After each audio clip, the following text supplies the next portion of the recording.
በአቃቂ ቃሊቲ ክፍለ ከተማ ወረዳ 3 የተከናወነው የድሬኔጅ ጠረጋ የቦዮች የማጽዳት ስራ የጎርፍ ስጋት መቀነሱን ያነጋገርናቸው የወረዳ 3 ነዋሪዎች እንዲህ ሲሉ ገልጸዋል። ስሜ ወልቀባ ቢቂላ እባላለሁ።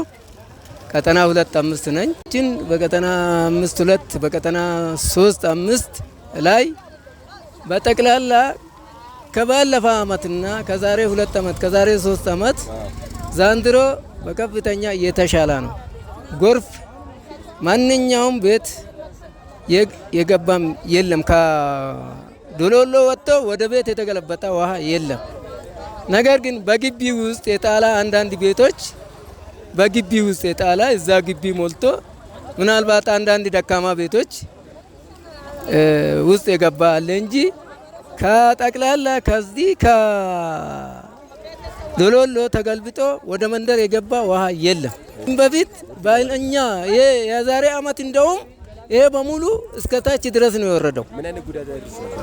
የቤት እቃውን ጠቅላላ አውጥቶ ወደ ጎርፍ ይዞ እየሄደ ነበር። የዛሬ አመት ባይለኝነት ይሄ መንደር በሙሉ እንዳለ በዛንድሮ በጣም በከፍተኛ ሁኔታ ለውጥ አለ። ከለውጡ ውሃ ቀጥታ ቦይን ይዞ ነው የሄደው። ከተቆፈረ ወዲህ ዘንድሮ ተቆፈረ ውሃ ቀጥታ መስመሩን ይዞ ነው የተጓዘ። ወዲም ወደ አመላለም ቀጥታ ጎርፉን መስመሩን ይዞ ነው ሄደው። ወደ መንደር ወይን ወደ መንገድ የወጣ ውሃ የለም። ስሜ ተዋቤት ታደሰ ነው። ቀጠና 3-5-3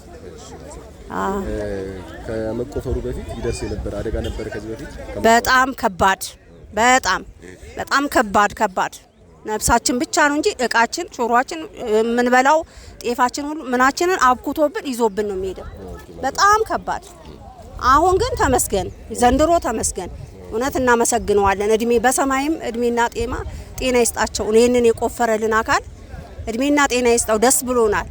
ዝናቡ የኃይለኛ ዝናብ ዘንቦ ግን ገና እንዳቆመ ሐሳብ ሆኖበት ነው መጥቶ ያየን።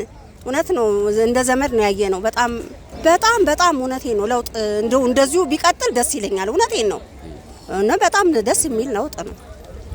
እናንተ በፊት አስተካክላችኋል፣ ግን ጎርፉ የሚያመጣው ከላይ ከየት እንደሚያመጣው አይታወቅም እና እሱን ብታስተካክሉ እየመጣችሁ ብታዩ ጥሩ ነው። ድሬኔጅ በመቆፈሩ የመጣ ለውጥ ምንድነው? በጣም መጥቷል። ለውጥ በጣም መጥቷል። ከዚህ በፊት በየሰው ቤት ይገባል። በየቤተሰው ቤት በተለይ እነሱ በጣም ተጠቂ ነበሩ። በየአመት ምዝቅ እኔ ራሴ ነበር። ዘንድሮ ተመስገን። ትናንትም እዚህ ነበርኩ ይገባል ብዬ እነሱ የጠበቁ ነበርኩ። ተመስገን። አሁን ምንም ነገር አልገባም። ማንም ቤት ውሃ አልገባም።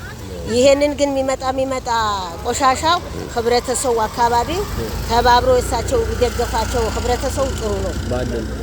እሳቸው ያሮጊቷ እዚህ አካባቢ ያሉ እሳቸው ቢተባበር ቆንጆ ነው እንጂ ህብረተሰቡ ቢጠበቀው ጅብጅቡን ከፍ ማድረግ ከፍሉን ከፍ አድርጎ ይሄ ጎርፍ በአጠቃላይ ሊቀርላቸው ደስ ይላል።